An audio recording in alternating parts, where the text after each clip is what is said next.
Yeah, listener, I'm glad you asked. I think Peter Yan is an example of a complete mixed martial artist. A guy that mixes his boxing with his grappling and whatnot on a level that's so much above other people. I mean, there's like Davashili. Look, Davashili uses a very bizarre style of striking to make his, uses his grappling to make his bizarre style of striking work. Peter Yan actually boxes in a very MMA style. I wouldn't make him a boxer in the model of a Manny Pacquiao or a Floyd Mayweather, but the way he boxes works very well for MMA, and his takedowns and his grappling are good too.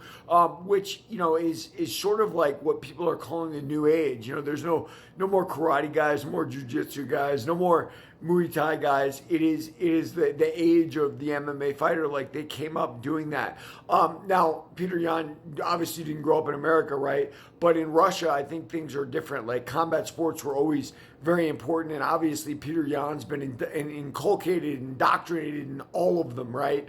So I don't know his entire background, but being from Russia, I'm sure he took sambo, I'm sure he took judo, I'm sure he boxed, and it shows in the way he fights. He is complete. Now, what's the problem for Peter Yan? Peter Yan's had a rough road. Like, did he lose that fight to Sean O'Malley? No, he did not. But he wasn't the guy that the promotion wanted to win.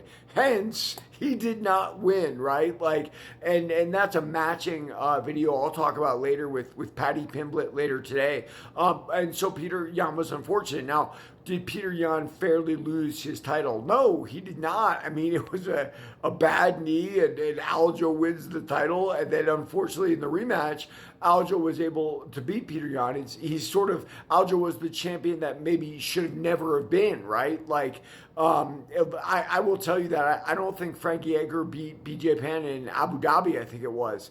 But in the rematch, Frankie Edgar destroyed BJ Penn.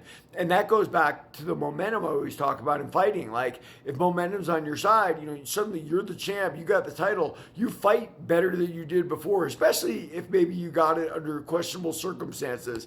So, listen, I think the world of Peter Yan as a fighter. I think he's had a rough road. I thought his fight with Figueiredo showed what a dominant champion he is, like what he can actually do in the ring. And, I think that they brought Figueiredo up for the victory. I think they're giving both of them a chance. Obviously, they at the end of the day, they don't care who wins. They don't have a darling involved in that game. There's no skin in that game. But Peter Yan won because he is, quite frankly, the superior fighter. Now, can Peter Yan come back? I don't know. Look, I don't think he can beat Davashili as an example. So there's a lot of challenges in front of him. A lot of people have been asking about comebacks lately. Can this guy come back? Can that guy come back? Guys, it's so hard to come back because lightning strikes in a bottle once, right? And then people figure us out. Once we're on the high seat, all eyes are on you, right? And then people dissect ways to defeat you.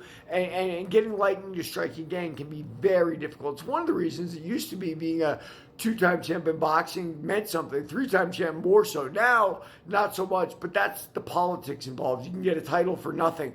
In the UFC, not quite that way. These titles actually mean something, and there aren't a proliferation of weight classes. So we'll see what happens with Peter Yan, man. I think he's had some bad breaks, but like what I always say, life and martial arts are like life. There's nothing fair about life, and there's nothing fair about the fight game. Peter Yan got a raw deal. Yeah, kind of. He also became champ of the world. So we'll see what happens. Read my book, Warrior of the Light.